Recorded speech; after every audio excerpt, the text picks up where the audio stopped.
Hello, everybody, and welcome to Cause and Effect, a show about Vetus. This is the second part of the fourth episode of fifth episode of the second season, and we are talking to our special guest star, Hugh Ang-See-Sing.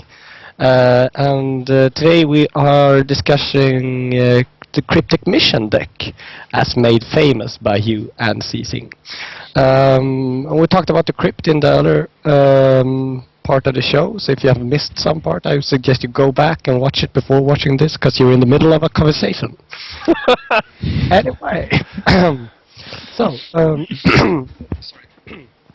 yeah, you mentioned earlier before the show, there was like 4 different main key engines in this deck. Would you like to explain the first one for us, please? Yes, okay. So the first one is really the bit that excites me about the deck, and it's the allies. So they're interesting bits that help you add attrition to the game. So you have Ossian and Youngbloods and Gregory and Winter in there for attrition, and then you've got the Nefandi for a bit of forward pressure, and Carlton just for that all-round versatility. So that's the first section. The second section is the defense package, which is fairly standard for me when I'm using Dominate. So you've got the 9 deflections and 3 delaying tactics plus the wakes. So that just helps you keep it going. That's a really heavy defense package, right? It's 90 cards, so I think it's proportionate to what I'm playing. Yeah, I mean, so back pre everyone just using Dominate in Urubro, it's a reasonable defense package. It's not great, but the point is you've got a lot of pool, so players who can bleed you will either feel despondent, so try and bleed you for more, which makes every deflection that much more useful. And the delayings are really in there just to help on the Anarchist uprisings and things like that. So that's the second core package. The third core package is kind of the Cryptic Mission itself, which I think we talked about. It's all about when you play this card, and it works in tandem with both the Vampiric Disease and the Society of Leopold, and finally, if you manage to get out, Charnus the Imp. So it's all about choosing your targets at the right time, generally backwards to stop you being ousted, or forwards to reduce someone's bounce potential. I'm looking at the deck list. I can't see it, it's too little on my screen, whatever. Do you use Fame in this deck? No, it's had Fame in it before, but it's too... If Cryptic Mission was like horseshoes and said do damage, then Fame would be very much worth playing. Otherwise it's just a bit too... You're relying on the Charnus the Imp, really, or blocking with Carlton and hitting someone to torpor. It's very ropey. It's very hard to actually torporize with this particular deck, because it's only Charnus and Ocean that can do that. Because the Society burns outright, and the other ones just burns blood, so you can reduce people to 0 blood. My later version has an unmasking in it, which helps a bit more, but it's still not great. Finally, the fourth package is really the package that makes the deck play, which is a bit sad, but it's the conditionings and the mirror walks. So you've got a lot of minions, so you can oust somebody just through attrition, but realistically the conditionings are going to be how you get your first oust, at least I would think.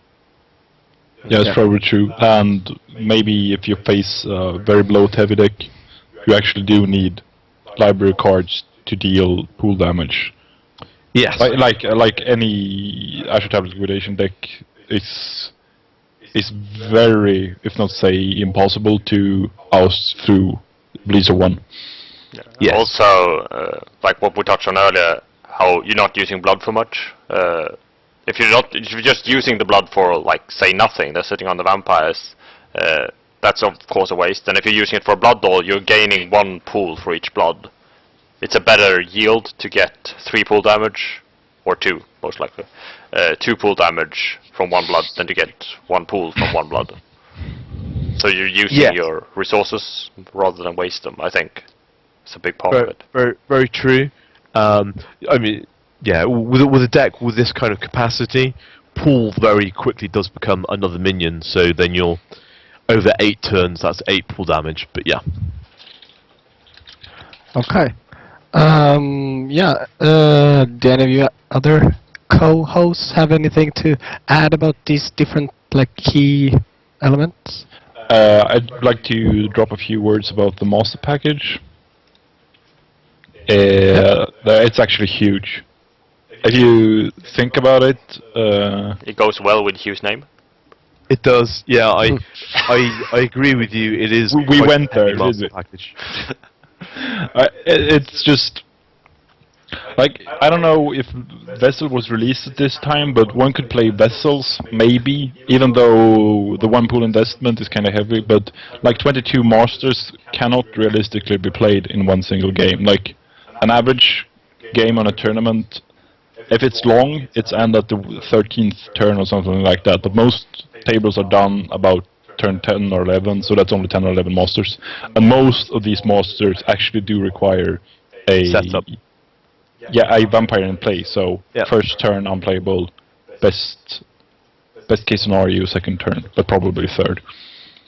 How does that affect the your game when you're playing this deck, Hugh? So the worst case scenario is you end up with a hand of 6 masters when you're trying to oust somebody, and that can be problematic.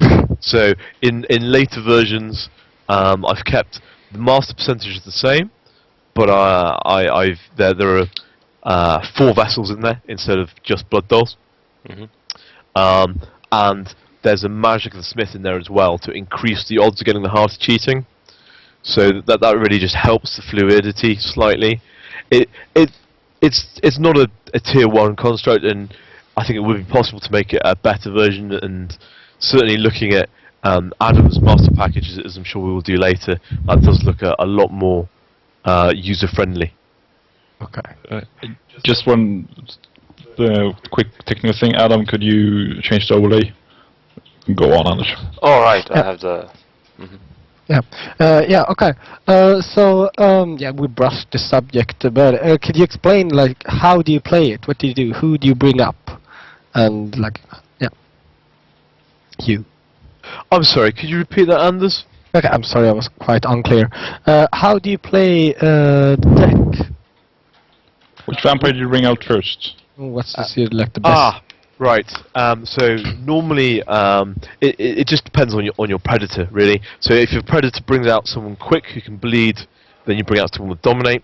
Otherwise, I'd try and bring out somebody with superior thaumaturgy first, just to try and increase the odds of getting that first action through. I would hope to have either an equipment card or an ally in my first hand, or a master that can be played on a minion.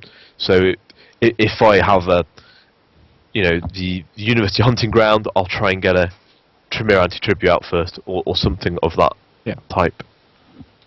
Is that what you're asking? Yeah.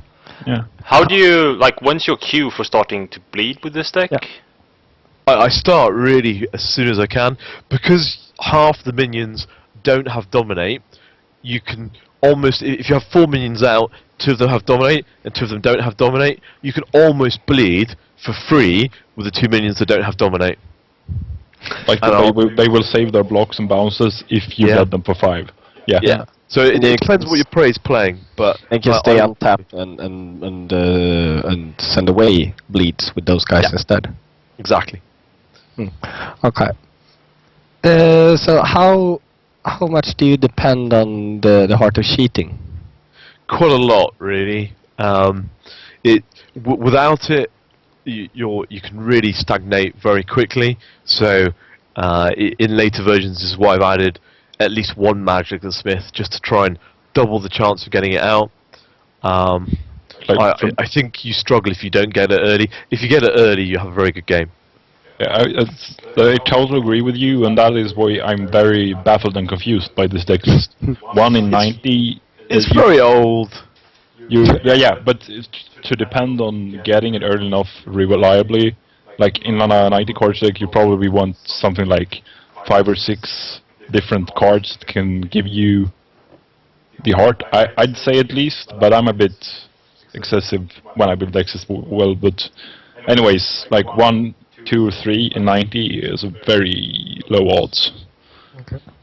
I think. I don't know if you agree, Hugh. I can't really disagree. By the power of math. Yeah, your numbers work. Okay, but you said you usually try to play slow. So when Yes. are you like? Obviously, it depends on the situation. But when do you try to go for the oust? Do you like try to take the first oust, or wait for the 3-player game, or how do you? So win? with this deck, because you've got a lot of cheap vampires and reasonable pool gain, you probably shouldn't be dying yourself.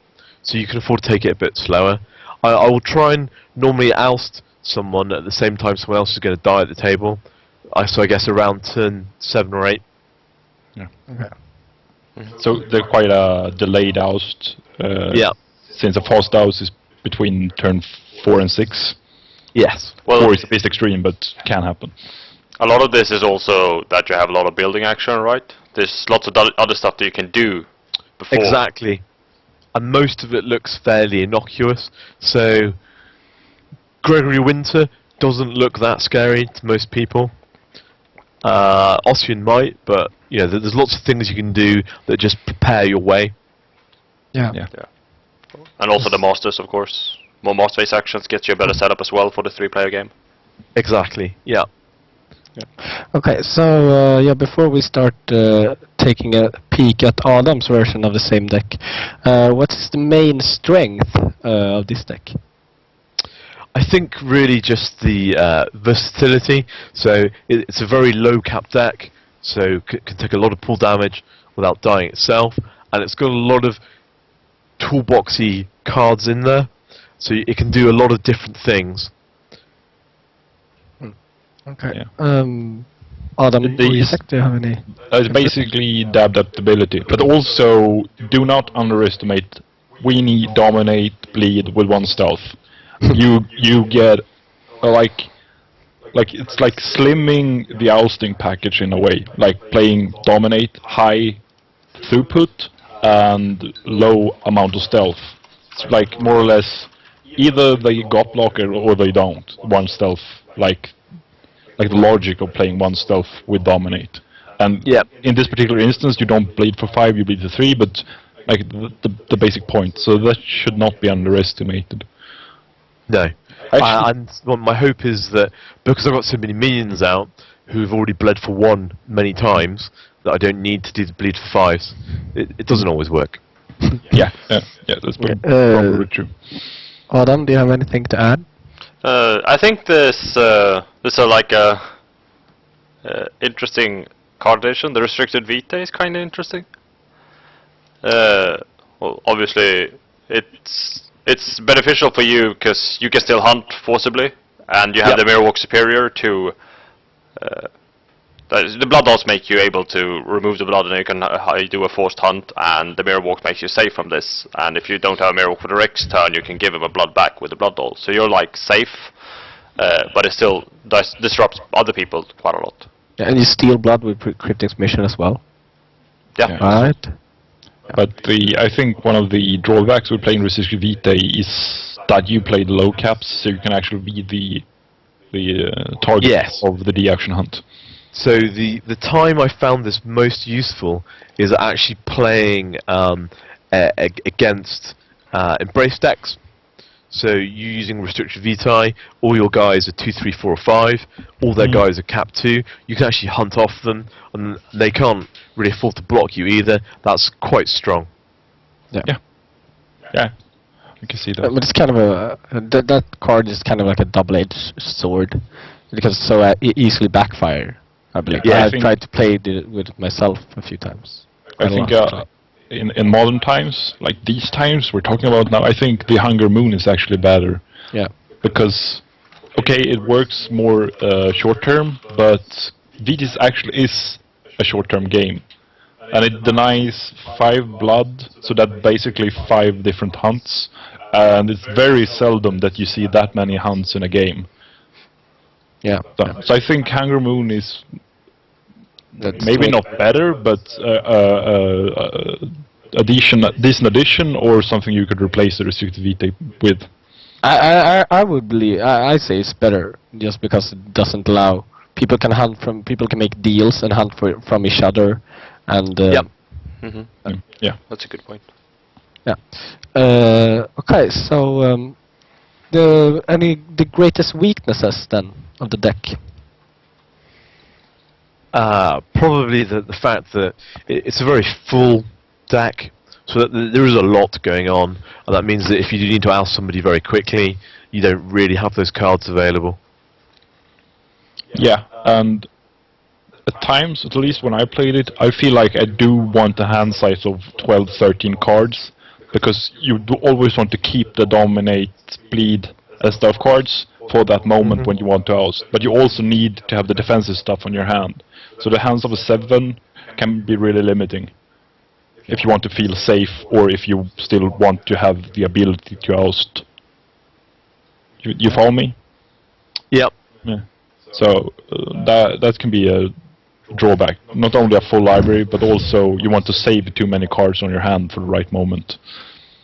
Yeah, I think my personal experience is that the biggest strength is like the same as the biggest weakness of the deck.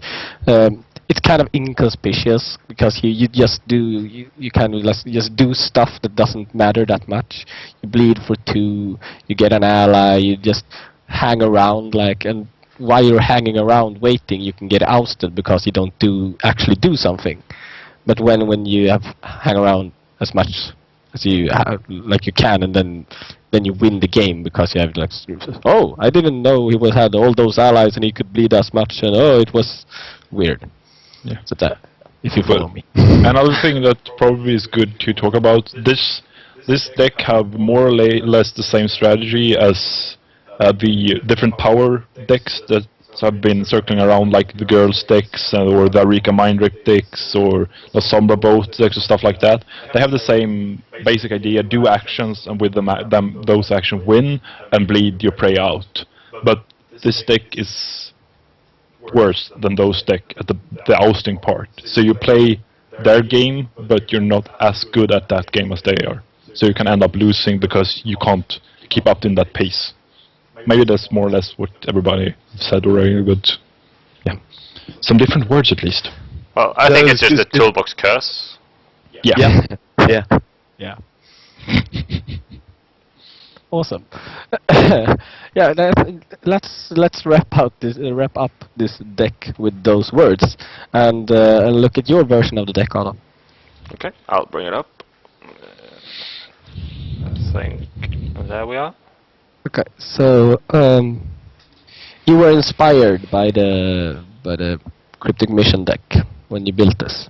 Yeah, I gave credit to Isaac, since that's where I directly stole it from, but I think Isaac got the inspiration from Stoffe and Hugh. Yeah, that's very true. So these two decks are actually one step apart. So I think I should preface this entire the presentation of the deck with this deck was solely metagaming. It's the only reasoning behind choosing this deck and building it. I actually had I was thinking about this tournament, and I thought about what I wanted in the deck, and then I realized, oh, this deck that Isaac has played recently, I can just slightly change it and it'll work in the metagame I'm prepared to face. What kind of meta are we talking about? It's 2010 summer, so that's when the girls was really popular in Sweden. So it's against bloat decks and against tap bleed, which was really popular as well. So I wanted to include the rising, and I wanted to include lots of wakes and deflections. Okay. Yeah, I should take it from the top and go to the bottom, so to speak. Talk to me about the crypt a little bit. I think it's pretty much covered a lot when we talked about the crypt before. It's all the same reasoning. I give more focus to dominate, since I have Goblin on the line. Okay. In abundance, actually. That's a lot of them. But you use them for crypt acceleration as well, not just bleeding, or? Yes, there are. If you're lucky, I think. Or am I wrong? If I'm lucky, but also like what you said, you have a lot of pool even when you're done transferring. So if you purchase a new vampire, you can govern that vampire later in the game as well. But then at that point you might have drawn the dominate skill card. Yeah. So it's easier. You can use the govern at superior, but it's not overly common, I should say. I think governance and conditioning should be 50-50 in this deck, but superior dominate is still nice. Okay, so the key actions. I think the most important action to actually take is Magic of the Smith or Heart of Nicetus. This was something I experienced indirectly from Isaac's play, that what we're saying about with the Masters and the Allies and the Bleed and all the deflections, you want to quickly change your hand if you need to. There's lots of cards that you won't be able to play at any given moment, so it's just you need to get the Heart Initiatives to prepare yourself for the game. The Governs and the Bleeds are like conditional, really. You play all the action cards you can, of course, but I think the Heart Initiatives is the only thing that you actually rely on heavily. You have also opted out the Cryptic Mission deck, Cryptic Mission in the Cryptic Mission deck. Right. Right, about that. Okay, why and how? You really want to know how? I don't know why. How? I just know I'll skip this card. It's fine. As I said, it's like a metagame choice, and for those decks, I would destroy them as it is, and I don't need to destroy them further. I just need to absorb everything else. In the meantime, But you don't see Cryptic Mission as a wasted action or something like that?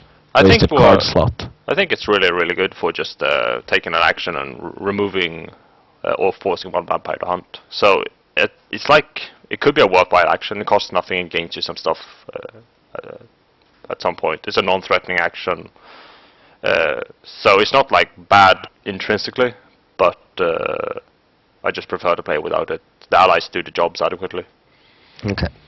So that's the biggest part I changed when I got inspired by Hugh and Stoffy's decks was to remove the Cryptic Mission, and mostly because of tempo. Like the game goes on for too short amount of time to actually work that, because the Cryptic Mission works long term, and the game isn't long enough for that long term to pay off, in my experience. Okay. I don't know if you have experienced this with the Cryptic Mission. Yeah, no, I see what you're saying. But with Villain around, though, I find that it actually gets to go off more than you might think, just because players don't count their blood. So things like Cryptic Mission, will be more useful. Yeah. Yeah, I agree with you there. Playing some attrition allies, and people count like, I could take one from Ossian. They don't, but they don't expect a Cryptic Mission. Then you get them to torpor or a horseshoe or like. Yes. So anyway, any more like the main differences between these two decks, Adam? Other than just like card proportions, I think it's that I play Parthenon and lots of Masters. Yeah. It's I'm not sure. I think it adds a lot to ousting capabilities to have the possibility to cycle Misdirections and Pentex. It helps you a lot in the three-way game or in the duel. This deck could be quite weak against some players like rush decks or a heavy blocker, and against those decks it's really nice to be able to cycle Pentex Aversion, for instance. Yeah. Isaac, you mentioned earlier about the events. Yeah, that's very big. And when you the Rising is a strictly metagame choice, because denying Villain, Nashor Tablet, Liquidation, Bloating, I guess that's Adam's reasoning. But the other three, I think, are very neat to have. But it can seem quite, I don't know, like bipolar to play both Uncoiling and Unmasking. But since you rely on one stealth, the Unmasking can actually be horrendous for you. So playing Uncoiling lets you either just snipe the Unmasking if someone else play it, or if you need the Unmasking early on to survive early pressure, for instance a Presence Weenie or some Toreador Embrace deck with Polyground or something like that, when you have the one intercept you lock them down, then you need Unmasking, but your next prey after that also plays the allies and has a better ally deck than you got. You can Uncoil and destroy your own Unmasking. You have that option to play like that. And if you play like a girl's deck, face a girl's deck, you actually don't want Anthelios in play because they benefit more from it. You so definitely don't want it in play, yeah. So it's at first glance it seems bipolar, but I think it's actually very smart to, in this particular deck, play all three of them, and the Rising is a metagame choice that can really pay off. Okay. So, which of these decks do you think is stronger? Up for anyone to grab. Do you want the honest answer? Yeah. So the Cryptic Mission deck with Cryptic Missions in probably needs a lot more work to get it back up to a sensible standard, whereas the maybe Adams deck, it works now how it is. Okay. So I've had some great luck with the Cryptic Mission deck. So I used a variant of it in Warsaw. I came 6th in the Legendary Vampire tournament, which was, you know, it's great. It's 6th, which is unfortunate, but I was able to take out a Top Dog deck and a Rock Cat deck with it because of the Cryptic Mission, and most decks can't handle Top Dogs or Rock Cats. No. How did you do it? Well, Top Dogs can't rush you if they have no blood, and Rock Cats don't have enough life to be able to get away with it.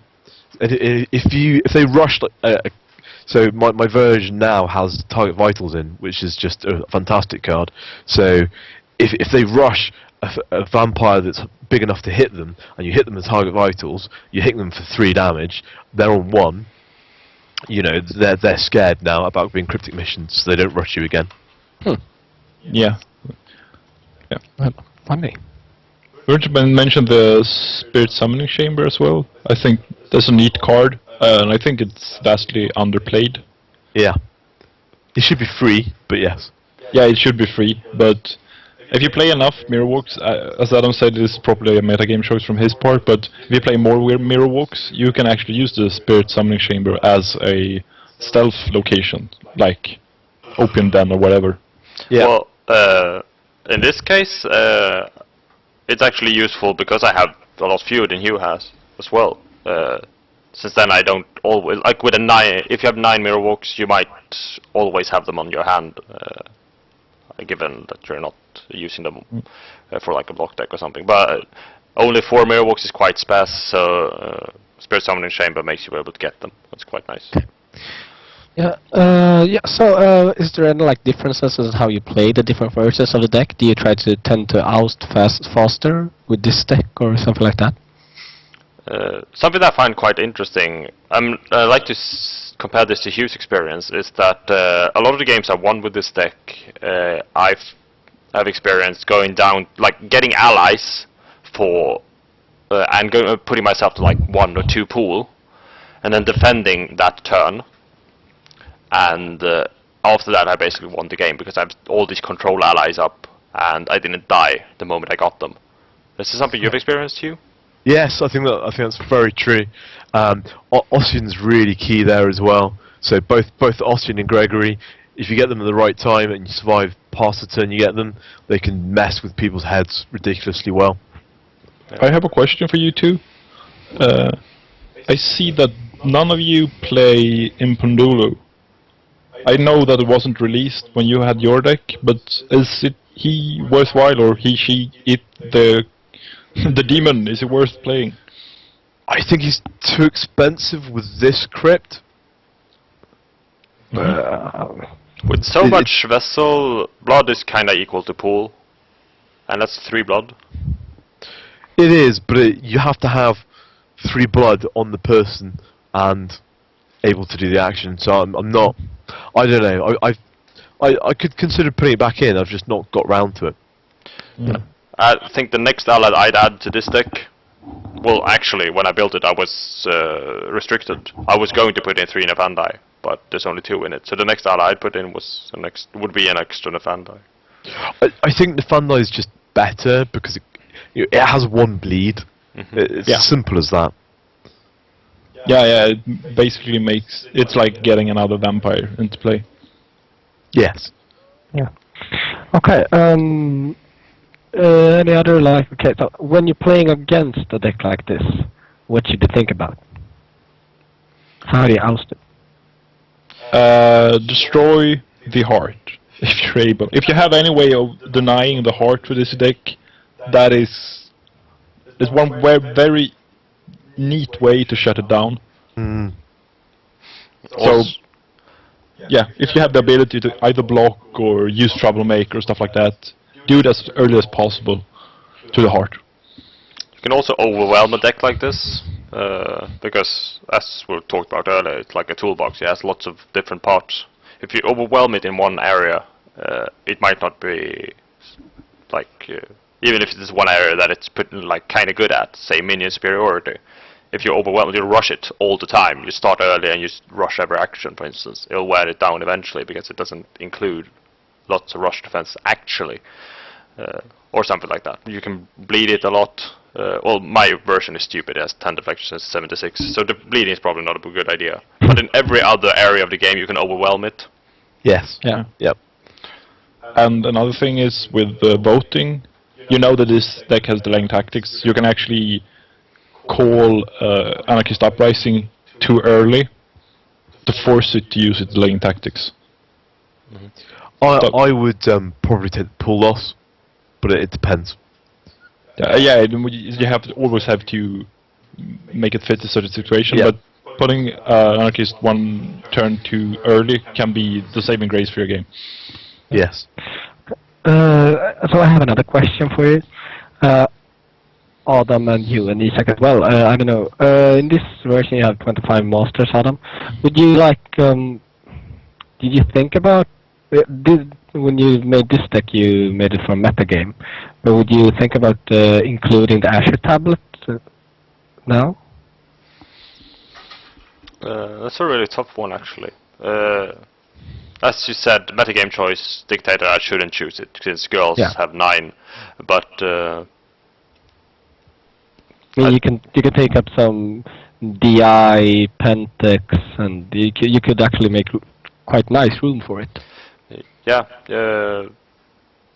this could actually be one of those decks where you can include 3, Mm. Yeah. which is quite rare. But that might actually be really good. Yeah, I'm very uncertain about the hunting grounds. I have I don't know, like a 2-pool investment, game of 10 to a dozen turns. Like the 3rd turn after you play it, you actually gained more counters than you've lost. Well, I think it comes down to what we talked about, that tipping point where you've established control over the game. And the hunting ground is one of those things that gives you that control. Mm-hmm. So if you tip over where you can bloat 2 each turn, which is possible with if you cycle Jake Washingtons or you have 2 hunting grounds or whatever, you will someone will have to like bleed you a lot every single turn to make you actually die, and that could be control in its own way, that you're forcing someone to be reckless. Yeah, that's actually true. Like the critical mass of stuff into play. Yeah. Like you want to reach that. Yeah, that's true. Fair enough. Okay. Do we know any other like decks that you can compare to these types of decks? There's the Treaty of Lieback Cryptic Mission deck. It's very cute, but more cute than good. Yeah. But Can you tell me about it, Hugh? How did you build it? I did, but I forced Alex Eck to use it in a GothCon qualifier a few years ago. Well, I encouraged him to use it. I mean, the only saving grace is that it's got more superior dominate on the crypt choices, but you don't have a very good crypt. But you play with the crypt with Black Lotus and Halin Bay? Yes, yeah. And you can use the mummies if you want to. Yeah, to deny blood. But like the trick is more or less playing Temptation and Cryptic Mission. Exactly. So you've got... Temptation is a very powerful card, and Cryptic Mission makes it work when you want it to work. Yeah. I'm actually playing. I've played quite a similar deck using. Let's see, what's it called? This is the one with the haunting. No, yeah, that's a previous long Shadow version. Twin? Yeah. Yes, yeah. Horseshoe. Yeah, The backhand one horseshoes, with yeah, horseshoes and Mario Wasagi.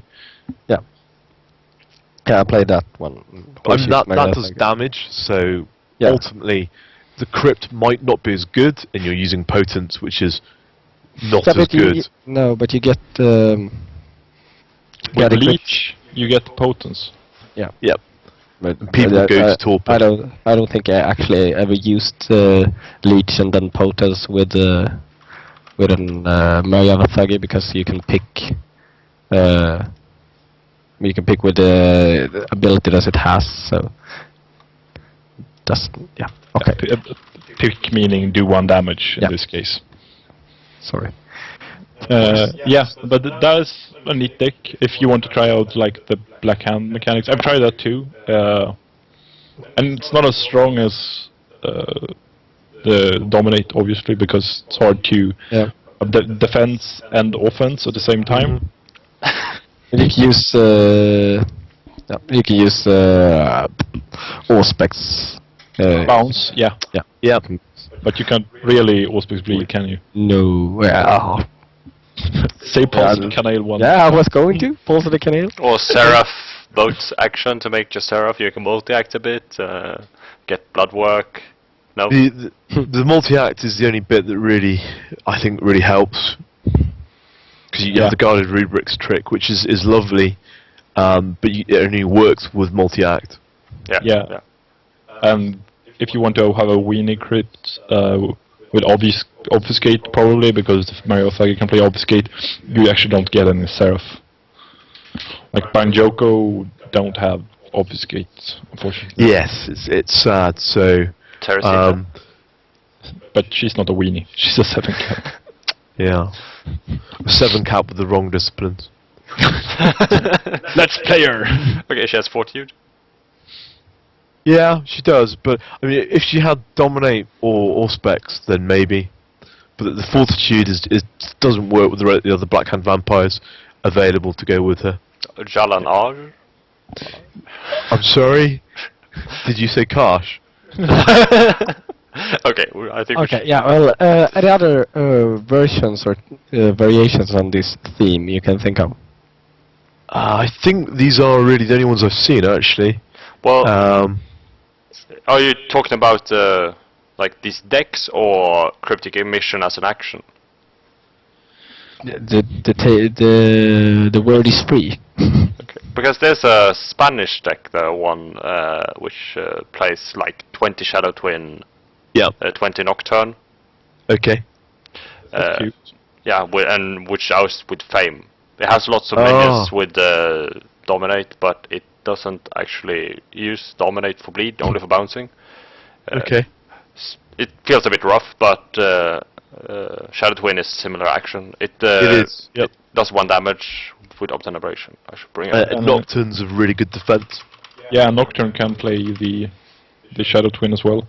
Yeah, and the cute thing here, just on the top of my head, you can actually play Isan Wayan, because you're not restricted to the Sombra, you can play Kaisid as well. Yeah, Yes. that was what I was thinking about before, but I didn't want to seem stupid because I didn't remember the name, so I went for the Black Hand deck that I had as well. But I have right now actually, and it's a Vian deck that is kind of like this. Yeah. Yeah, So then you can make the Master Package and Thelios shenanigans Yeah. work better. Yeah. I think you have to be careful with the master package. So the master package is fine, but the Asher tablets. So there aren't many over here in the UK, but I would only normally play Asher tablets if I had vampires with multiple MPAs. Yeah, I agree with you totally. Though in this particular instance, like the decks we just talked about, it actually do feel okay to play them without vampire with multiple most phase actions. Okay. So we're kind of running out of time. So do you have any like parting words when we with this topic in mind? You? No, I'd like to see if any viewers come up with an interesting twist to the Cryptic Mission or Shadow Twin decks that are fairly similar. It'd be nice to have a look at anything modern. Yes. Yeah. You could send them to our email. Yeah. That'd be great. Course ampersandeffect@gmail.com. Adam, anything to add? No, thank you. Isaac? Thank you for having me. Okay, we're not quite done yet.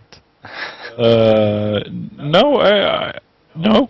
Okay. No. Well, then I have a special Valentine's Day question for you all. Okay, shoot. If you had, who would you make your Valentine Day vampire? You have to choose one. Bring to a date. Yes. Yes. That's obvious, Date. surely. Okay, who goes first? Adam, you can go first. Okay, I'll show her. I would choose Shevakar. Okay. She's pretty. She's dominate. Ah, I see. Isaac? Ah, God. Take Hugh. I don't remember the name. I have to find Okay. out. Hugh, who would you take? Elizabeth Westcott, And why? because she's got a British flag behind her, and she's a punk-ass chick. Yeah. She's still using the 90s thong, I see. Oh. Less said about that, the better. And I choose Greer Werder. Oh, hi. Why? Everybody's right. Who's that? Anders, who would you pick? Yeah, obviously, I have had a crush on Dolphy Black for several years. Does it have anything to do with, the... Yeah. Okay. Yes. Okay. She's awesome. Child. Nice. We all That's picked girls. Yeah, Well, we're all heterosexual. Talk for yourself. as far as you know. Oh, well. And Anyway. there was silence. Final conclusion. Of course, you can mail in your own vampire choice in dating as well if you want to. You can mail whatever you want to. You have our address. You can just like hack us or something. I don't know. I Please would don't spam suggest Bizarre is a good choice. Very good-looking vampire. You. I agree. I am currently I agree. single. It's kind of bad of us. One of us should have chosen it. Yeah, Yeah, thanks, I guys. didn't think about it. Yeah, for all of you viewers who doesn't know, I don't know. This is the artwork that is supposed to resemble you. What do you mean by supposed to? The actual one is Sebastian Golay base. It's stick. No, Sebastian Golay base. Just check it out. That's Hugh for real. Thanks, guys. We're going to continue this discussion off air. Yeah, thanks. I just saw Sebastian Golay. Okay, well, thank everyone for this time. Thanks everyone for watching. Remember, if you have any thoughts, comments, or idea, you can post them on our Facebook page or send an email to the address below, cause_effect@gmail.com. And of course, send in some Cryptic Mission or Shadow Twin decks. It would be awesome. We can The best deck can have a signed Bizarre from me. It's official. It's official. We have our first contest with an awesome prize.